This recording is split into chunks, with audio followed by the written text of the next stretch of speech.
ചോറ് കിട്ടാനുള്ളതുകൊണ്ടിട്ടേ ഞാനൊരു 4 മണിയായപ്പോഴത്തേക്കും എഴുന്നേറ്റ് കേട്ടോ. അപ്പോൾ തലേ ദിവസം തന്നെ വേവിച്ച് വെച്ച കൂർക്ക ഞാൻ ഫ്രിഡ്ജിലോട്ട് വെച്ചിട്ടുണ്ടായിരുന്നു ചീത്താവാതിരിക്കാനായിട്ട്. അപ്പോൾ അതൊന്ന് തണുപ്പ് മാറാൻ വേണ്ടിയിട്ട് ആദ്യം തന്നെ പുറത്തേക്ക് എടുത്ത് വെച്ച് പിന്നെ നമ്മൾ അരി തിളപ്പിച്ച് ഇറക്കി വെച്ചത് ഒന്നും കൂടെ തിളപ്പിക്കാനായിട്ട് വെച്ചിട്ടുണ്ട് കേട്ടോ.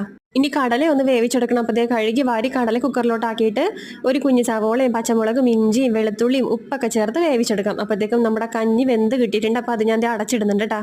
അങ്ങനെ ദേ കൂർക്കയൊക്കെ തണുപ്പൊക്കെ പോയിട്ടുണ്ട്. അപ്പോൾ അത് താളിക്കാമെന്ന് വിചാരിച്ചിട്ട് ചീനച്ചട്ടി അടുപ്പത്ത് വെച്ച് ഗ്യാസ് കത്തിച്ചപ്പോഴുണ്ടല്ലോ അതിൻ്റെ ഗ്യാസ് തീർന്നു കേട്ടാ. പിന്നെ നമുക്കൊരു നിറകുറ്റി ഉണ്ടായിരുന്നത് കൊണ്ടിട്ട് ഭാഗ്യം. അങ്ങനെ ഉറങ്ങിക്കിടന്നിച്ച ചേട്ടനെ ഞാൻ ദേ കുത്തിപ്പൊക്കി എഴുന്നേപ്പിച്ച് ഗ്യാസൊക്കെ ഫിറ്റ് ചെയ്തിട്ടുണ്ട്. എനിക്ക് ഗ്യാസ് ഫിറ്റ് ചെയ്യാൻ വേണ്ടി വലിയ വശമില്ല കേട്ടാ. ഞാൻ ആ നൂലെ പിടിച്ച് വലിക്കുമ്പോഴത്തേക്കും ആ നൂലങ്ങ് പൊട്ടിപ്പോരും. പക്ഷെ അതിൻ്റെ ആ അടപ്പ് അങ്ങ് തുറക്കൂല. അപ്പോൾ അതുകൊണ്ടിട്ട് ആ പണിയെല്ലാം ഞാൻ ചേട്ടന് വിട്ടുകൊടുത്തേക്കണേണ് കേട്ടോ. അങ്ങനെ ദേ ചീനച്ചട്ടി വെച്ചു, വെളിച്ചെണ്ണ ഒഴിച്ചു, കടുക് പൊട്ടിച്ച് ഉള്ളിയും കറിവേപ്പിലൊക്കെ വഴറ്റിയെടുത്തിട്ടും ചതച്ച മുളകിട്ടിട്ട് കൂർക്കതയെ താളിച്ചെടുത്തിട്ടുണ്ട്. പിന്നെ തലേ ദിവസം നമ്മൾ ഉണക്കച്ചിമീനെല്ലാം കിള്ളി വൃത്തിയാക്കി വെച്ചിട്ടുണ്ടായിരുന്നല്ല, അതും ഇനി വറുത്തെടുക്കാം. അപ്പോൾ ദേ അപ്പുറത്തെ അടുപ്പിലോട്ട് വേറൊരു ചീനച്ചട്ടി വെച്ചിട്ടുണ്ട്. അതിലോട്ട് വെളിച്ചെണ്ണ ഒഴിച്ചു ഉണക്കച്ചിമീനെല്ലാം ഒരു ഇച്ചിരി ഉപ്പ് പുരട്ടിയിട്ട് ദേ വറക്കാനിട്ടിട്ടുണ്ട് കേട്ടോ. അപ്പോഴേക്കും നമ്മുടെ കൂർക്കയെല്ലാം അതിലുള്ള വെള്ളമൊക്കെ വറ്റി നല്ല അടിപൊളിയായിട്ട് വന്നിട്ടുണ്ട്. സാധാരണ ഞാൻ ഉണക്കച്ചെമ്മീൻ വറക്കുമ്പോഴത്തേക്കും ഉള്ളിയും മുളകും കൂടെ ചതച്ച് നല്ല മൊരിച്ചാണ്ട വറക്കണത്. ഇത് ഞാൻ കൂർക്ക താളിച്ചപ്പോഴത്തേക്കും ചതച്ചമുളക് ഇട്ടപ്പോൾ ഇച്ചിരി അങ്ങോട്ട് കൂടിപ്പോയി.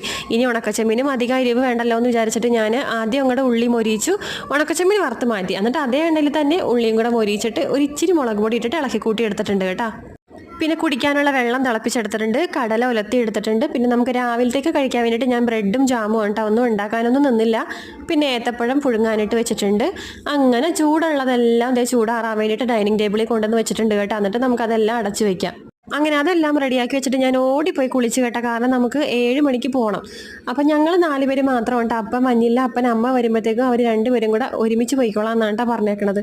അപ്പോൾ നമ്മൾ ഇവിടെ നിന്ന് മാനാശ്ശേരിയിലാണ് വണ്ടി വരണത്. അപ്പോൾ ഓട്ടോയ്ക്കാണ് പോണത്. അപ്പോൾ ചേട്ടൻ ഓട്ടോ വിളിക്കാൻ വേണ്ടി പോയിട്ട് പ്രാർത്ഥനയൊക്കെ കഴിഞ്ഞിട്ട്. അപ്പോൾ ഞാനിട്ടിരിക്കുന്ന ടോപ്പില്ലേ ഞാൻ ഓൺലൈൻ വഴി എടുത്തതാണ്. അപ്പോൾ അതിൻ്റെ ലിങ്ക് ഞാൻ വീഡിയോയിൽ ടാഗ് ചെയ്ത് കൊടുത്തേക്കാട്ടാ. അങ്ങനെ മിക്കിനോട് യാത്രയൊക്കെ പറഞ്ഞ് ഞങ്ങളിതേ ഇറങ്ങണേണ് കേട്ടാ. പിന്നെ അപ്പനുള്ളത് കൊണ്ടിട്ട് ഒരു സമാധാനമുണ്ട്. അവന് ഭക്ഷണമൊക്കെ കൊടുക്കാൻ വേണ്ടി അപ്പച്ചനുണ്ടല്ലോ. പിന്നെ അതുപോലെ തന്നെ ആൻറ്റി കൊണ്ടുവന്ന് അപ്പനും മിക്കിക്കുള്ള ഭക്ഷണമൊക്കെ കൊടുത്തോളും. അപ്പോൾ അത്രയുള്ളോട്ട് ഞങ്ങൾ പോയിട്ട് വരട്ടെ.